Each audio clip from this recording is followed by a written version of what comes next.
Magpaikot lang kayo sa mga taong positibo ang utak. Huwag ka doon sa mga negative na nasa palibot na walang ibang iniisip kundi problema.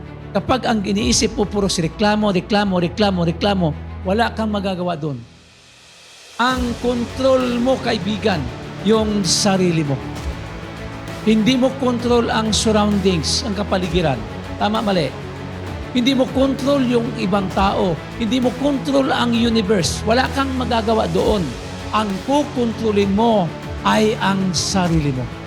Wala kang control pagtaas ng bilihin. Wala, di mo makontrol yan.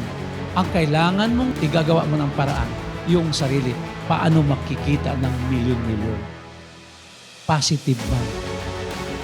Ito yung kailangang mabago sa pananaw natin.